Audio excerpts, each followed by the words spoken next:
MRCP part 1 বা part 2 যেই এক্সামে আমরা দিই না কেন সেখানে আসলে ফার্মাকোলজি থেকে খুব ফ্রিকোয়েন্টলি যে কোশ্চেনগুলো আসে তার মধ্যে একটা হচ্ছে ড্রাগের অ্যাডভার্স ইফেক্ট।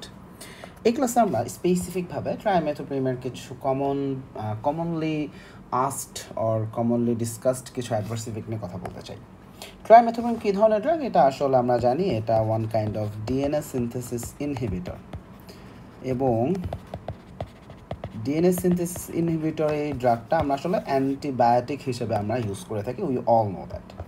ট্রাইমেথোপ্রিমের ক্ষেত্রে যেই অ্যাডভার্স ইফেক্টটা নিয়ে আসলে আমরা বেশি কনসার্ন বা বেশি ডিসকাশন করি তার মধ্যে একটা হচ্ছে এলিভেটেড সেরাম ক্রিয়েটিনিন লেভেল। সো একটা হচ্ছে পেশেন্টের সেরাম ক্রিয়েটিনিন লেভেলটা বেশি হয়ে যায়। সেকেন্ড যে অ্যাডভার্স ইফেক্ট নিয়ে আমরা আলোচনা করি সেটা হচ্ছে পেশেন্টের ফোলেট ডেফিসিয়েন্সি। আমরা এই দুইটা অ্যাডভার্স ইফেক্টকে আসলে একটু ব্রেকডাউন করতে চাই। সো ফার্স্টে আমরা সেরাম ক্রিয়েটিনিন নিয়ে কথা বলতে চাই। যখন কোনো পেশেন্টের আমরা ট্রাইমেথোপ্রিম আসলে ইউজ করে থাকি সেইখানে পেশেন্টের এখানে সেরাম ক্রিয়েটিনিন মানে লেভেলটা একটু রাইজ করে, বাট সারপ্রাইজিংলি এখানে কোনো রকম রেনাল ইম্পেয়ারমেন্ট নাই। নর্মালি কী হয়, আমরা যদি এনএসএআইডি ইউজ করি সেখানে যদি পেশেন্টের সেরাম ক্রিয়েটিনিন লেভেল বেড়ে যায় তখন আমরা চিন্তা করি যে এখানে একটা একাই হচ্ছে, তাই না? আমরা অনেকগুলো ড্রাগ কজের একাই জানি, যেমন পিপিআই থেকে হতে পারে, তারপরে পেশেন্টের এনএসএআইডি যদি দেওয়া হয় সেখান থেকে হতে পারে, এরকম বেশ কিছু ড্রাগ কজ কিন্তু আমরা পড়ছি যেখান থেকে আমরা জানি সেরাম ক্রিয়েটিনিন লেভেলটা বেড়ে যায়। কেন? কারণ সেখান থেকে একেআই ডেভেলপ করে। সেটা হতে পারে ইন্টারস্টিশিয়াল নেফ্রাইটিসের কারণে, সেটা হতে পারে আমরা বলতে পারি যে অ্যাকিউট টিউবুলার নেক্রোসিস, সেখান থেকে হতে পারে। বাট বোথ ওয়েজেই আমরা দেখি সেরাম ক্রিয়েটিনিন লেভেল বেড়ে যায়। কিন্তু এই যে ট্রাইমেথোপ্রিমের জন্য যে সেরাম ক্রিয়েটিনিন লেভেলটা বেড়ে যায়, this is not due to renal impairment. তাহলে ট্রাইমেথোপ্রিম রেনাল ইম্পেয়ারমেন্ট করে না, বাট এরপরেও সেরাম ক্রিয়েটিনিন লেভেলটা বেড়ে যায়। তাহলে এখানে পার্থক্যের জায়গাটা আমরা এটা মাথায় রাখবো যে there is no renal impairment but serum creatinine level is raised. Question হচ্ছে হাউ, কীভাবে জিনিসটা হলো। সো বেসিক্যালি আমাদের যেই নেফ্রন আছে, এখানে যে রেনাল টিউবিউলসগুলো আছে, এই রেনাল টিউবিউলসগুলো দিয়ে কিন্তু আসলে ক্রিয়েটিনিনটা সিক্রেটেড হয়, তাই না? তাহলে ক্রিয়েটিনিনটা সিক্রেটেড হচ্ছে থ্রু রেনাল টিউবিউলস।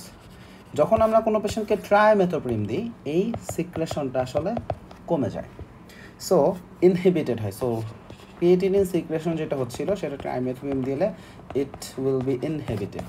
সো যখন ইনহিবিশন হলো তাহলে কিন্তু সেরাম ক্রিয়েটিনিন আর আমরা যেটা রেনাল থ্রুতে আমাদের এভাবে বের হয়ে যাচ্ছিল, যেটা এক্সক্রিশন হচ্ছিল, এক্সক্রিশন না বলে আমরা সিক্রেশন কথাটা বলে অ্যাপ্রোপ্রিয়েট হবে।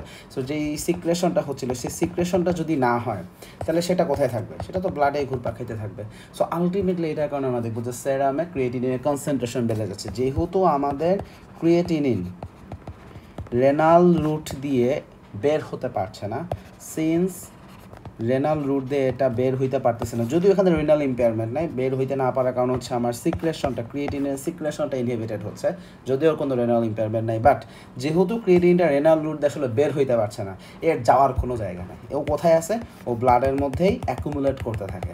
দ্যাটস ওয়াই এই পেশেন্টের ক্ষেত্রে আমরা দেখি সেরাম ক্রিয়েটিনিন লেভেল রেইজড হতে থাকে। তাহলে কোনো পেশেন্টের যদি আমরা ট্রাইমেথোপ্রিম দিই এবং সেটার পরে যদি আমরা দেখি পেশেন্টের সেরাম ক্রিয়েটিনিন লেভেল একটু বেড়ে গেছে, সেখানে আমরা এটা চিন্তা করবো না যে অ্যাকচুয়ালি এখানে একেআই ডেভেলপ করছে। আমরা এটা বুঝবো যে যেই পেশেন্টকেই দিই না কেন সবার ক্ষেত্রে আসলে এই সিমিলার ইনসিডেন্টটাই হতে পারে। এই ফেনোমেনা আমরা অ্যাডাল্ট পেশেন্টে দেখি, এই ফেনোমেনা আমরা চিলড্রেনেও যদি দিই সেইখানেও আমরা দেখি, মানে সকল ধরনের group of patient actually similar kind of আমরা বলবো যে ইনসিডেন্ট এখানে আসলে শো করবে। তাহলে এটার এখানে আমাদের করণীয় কী? উত্তর হচ্ছে আমাদের এখানে কিছুই করার দরকার নাই, এটা আস্তে আস্তে এটা অটোমেটিকভাবে ইমপ্রুভ করে যাবে যদি ড্রাগটাকে আমরা উইথড্র করে ফেলি। সো বেসিক্যালি যেটা করা হয়, আমরা পেশেন্টকে যদি অ্যান্টিবায়োটিক হিসেবে ট্রাইমেথোপ্রিম দিয়ে থাকি, ট্রাইমেথোপ্রিম সে পাচ্ছে, পাওয়ার সময় আমরা দেখব যে এই পেশেন্টের ক্ষেত্রে সেরাম ক্রিয়েটিনিন লেভেলটা বেড়ে যাচ্ছে। বাট যখন অ্যান্টিবায়োটিক কোর্স কমপ্লিট হয়ে যাবে, তখন ড্রাগটা তো আমরা বন্ধ করে দিলাম। সো ড্রাগ বন্ধ করে দিলে আস্তে আস্তে সেরাম ক্রিয়েটিনিন লেভেল আবার কমতে কমতে বেস লাইনে চলে আসবে। সো এখানে আমাদের আসলে আলাদাভাবে কিছু করা আমাদের জন্য জরুরি না, it will become normalise. Serum creatinine level normal হয়ে যাবে যখন আমাদের অ্যান্টিবায়োটিক কোর্স কমপ্লিট হয়ে যাবে, যখন আমরা ড্রাগটা উইথড্র করবো। তাহলে এইটা গেল আমাদের কেন সেরাম ক্রিয়েটিনিন লেভেল এখানে বেশি সেটার এক্সপ্লেনেশন।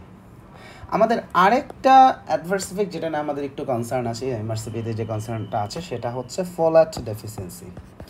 ফোলেট ডেফিসিয়েন্সি কেন হয়, কাদের হয়, কীভাবে হয়, এইটা নিয়ে একটু আলোচনা করতে হবে। সো প্রথম কথা হচ্ছে ফোলেট ডেফিসিয়েন্সি কেন হবে, বা এটাকে আসলে আমরা খুব ফ্রিকুয়েন্টলি বলতে হচ্ছেন না।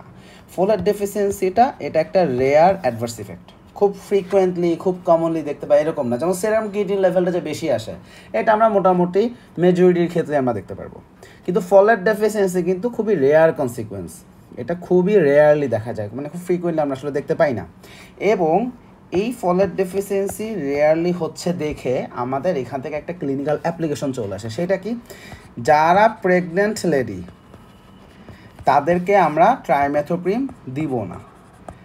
তাদেরকে ট্রাইমেথোপ্রিম দিলে কি সমস্যা, প্রেগনেন্ট লেডির হয়তো বা খুব আহামরি কোনো সমস্যা হবে না, বাট সে প্রেগনেন্ট, তার দেহে আরেকটা ছোট্ট একটা বাচ্চা এখানে গ্রো করছে, একটা ফিটাল গ্রোথ হচ্ছে।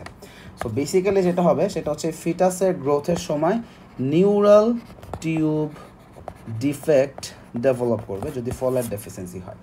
সো এই কারণে যারা প্রেগনেন্ট লেডি তাদেরকে আমরা ট্রাইমেথোপ্রিম দিতে চাই না, যেন বাচ্চাটার ফোলেট ডেফিসিয়েন্সি থেকে নিউরাল টিউব ডিফেক্ট না হয়। এখন নিউরাল টিউব ফরমেশনের টাইম ডিউরেশনটা যদি আমরা দেখি তাহলে কিন্তু ফার্স্ট ট্রাইমেস্টারের মধ্যে এই জিনিসটা আসলে হয়। সো এই জন্য আমরা পার্টিকুলারলি ফার্স্ট ট্রাইমেস্টারে এই ড্রাগটা দিব না, ফার্স্ট ট্রাইমেস্টারে দিই না আমরা। এরপরে যদি দেওয়া লাগে সেখানে সেকেন্ড বা থার্ড ট্রাইমেস্টার একটা কনসিডারেশন আসতে পারে, বাট যেহেতু এই মুহূর্তে যথেষ্ট পরিমাণ অ্যান্টিবায়োটিক্স আসলে আমাদের অল্টারনেটিভ আছে, সো আমরা আলটিমেটলি দিই না। বাট যদি এখানে এরকম কোনো সিনারিও আসে যে আমাকে দিতেই হবে, কোন জায়গায় আমি একদমই দিতে পারবো না, তাহলে অ্যান্সারটা হবে ডিউরিং ফার্স্ট ট্রাইমেস্টার। বাট জেনারেলাইজভাবে আমরা প্রেগনেন্ট লেডিদেরকে আসলে দিই না, ফিটাসের যেন কোনো হার্ম না হয় সেই জন্য। সিমিলারভাবে একটা কোশ্চেন চলে আসে, তাহলে ব্রেস্ট ফিডিংয়ের সময় কি আমরা ট্রাইমেথোপ্রিম দিতে পারবো? এটার উত্তর হচ্ছে yes, we can give the mother this drug during breast feeding. কেন? ব্রেস্ট মিল্কের মাধ্যমে ট্রাইমেথোপ্রিম খুব স্মল অ্যামাউন্টে সিক্রেটেড হয়, মানে খুব স্মল, ভেরি স্মল অ্যামাউন্ট। তাহলে ভেরি স্মল অ্যামাউন্টে এটা আমরা দেখি যে ব্রেস্ট মিল্ক দিয়ে সিক্রেশন হচ্ছে। তাহলে ব্রেস্ট মিল্কে যেহেতু আমাদের ট্রাইমেথোপ্রিমের কোয়ান্টিটি খুবই কম থাকে, এটা আসলে চিলড্রেনকে বা নিওনেটকে খুব বেশি একটা অ্যাফেক্ট করে না। So that's why breast feeding ladies তাদেরকে আমরা ট্রাইমেথোপ্রিম দিতে পারবো, ব্রেস্ট ফিডিং মাদারকে আমরা ট্রাইমেথোপ্রিম দিতে পারবো। বাট যারা প্রেগনেন্ট, স্পেসিফিকভাবে যারা ফার্স্ট ট্রাইমেস্টারে আছে তাদেরকে আমরা কোনোভাবেই দিতে চাই না, কারণ ফোলেট ডেফিসিয়েন্সি হলে বাচ্চাটার নিউরাল টিউব ডিফেক্ট ডেভেলপ করতে পারে। সো টু প্রিভেন্ট দিস আমরা এখানে এটাকে আসলে অ্যাভয়েড করা ট্রাই করি।